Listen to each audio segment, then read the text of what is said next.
Greetings, Ray Carnicelli from Lax 904.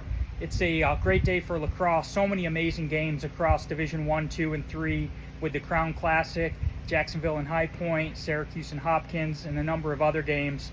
I want to start off by first of all saying, wow, congratulations, Max Gorowski, the head coach of Nice High School, former JU attackman. His team, Nice, was traveling down to a game in South Florida. They spotted a semi off the road into a pond, pretty good ways into the pond. Max directed the driver to pull over. He jumped into action, swam a pretty good distance out there, and pulled the driver to safety. So Max's motto and that team's motto has always been win the day, and Max lived it yesterday. So great job, Max. High Point versus Jacksonville. Last year was a wild game up in Charlotte with Jacksonville coming out on top, and they need a lot of the same today. Last year, P.O. had 4 goals.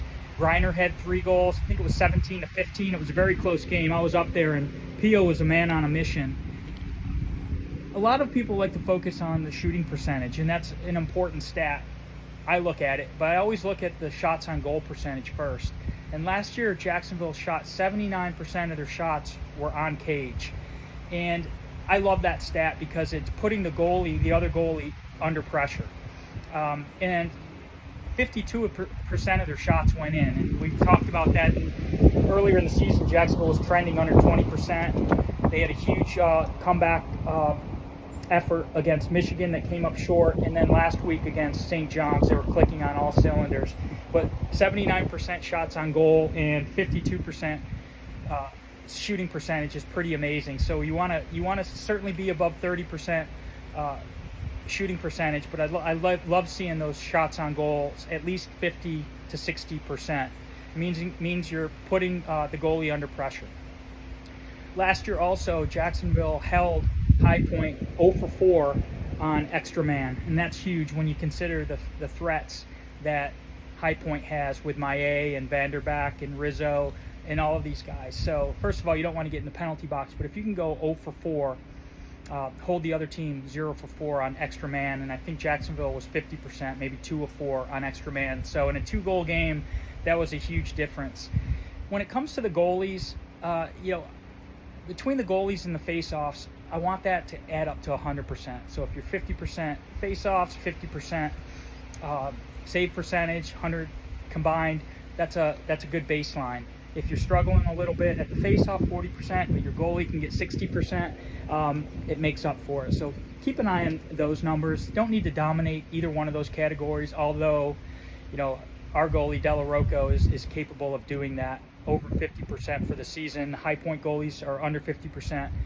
It's early in the season, and those stats will kind of true up the more games that are played, but I think Jacksonville has the advantage in the goalie position. And then when it comes to Jacksonville's defense, I'm curious, and what I'll be looking for is, do they do anything special with Maillet? In the past, we've seen efforts to face guard him, shut him off a little bit, focus on him, or do you want to just play your game and play straight up? I like to pay a little special attention to him because he's come a long way. He used to just be a lefty finisher, but you see him move to different spots now. I'd like to see one of those young guys face up with him and not necessarily face guard him or shut him off, but don't go from him, because a lot of his goals are assisted layups when people slide away from him. So that's one thing I'm going to be watching on. And once again, I know Jacksonville has some injury issues, so we're likely to see some different players on defense. I will say they will probably be very young at the close defense position, but I love those guys. The close defense has been one of the strong points, in my opinion, this season. The short stick defensive middies and the rope unit have struggled at times, but with 6-7 guys capable of giving quality minutes, I think that's going to continue to develop into a strength. The talent's there. I think the lack of communication, second guessing, decision making, timing, all of those things have been off when Jacksonville struggled. So much better last week against St. John's, much better earlier in the week against Michigan. So I think that area is coming around.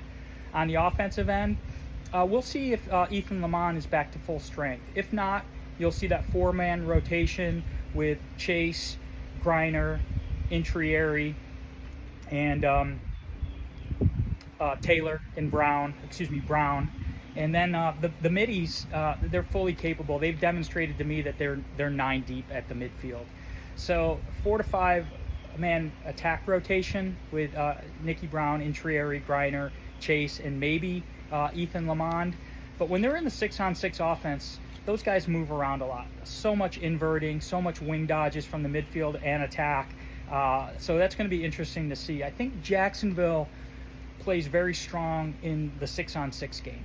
They seem to, in the past, especially with High Point, the unsettled in transition is where High Point has feasted in the past. So what I would say is, listen, if you lose the ball on offense, if they make a save, you have a turnover, don't give the odd man rush. Even if you're an offensive midi, don't rush off if you have the chance to go back and play a little defense. I mean, it's big boy lacrosse. It's lacrosse.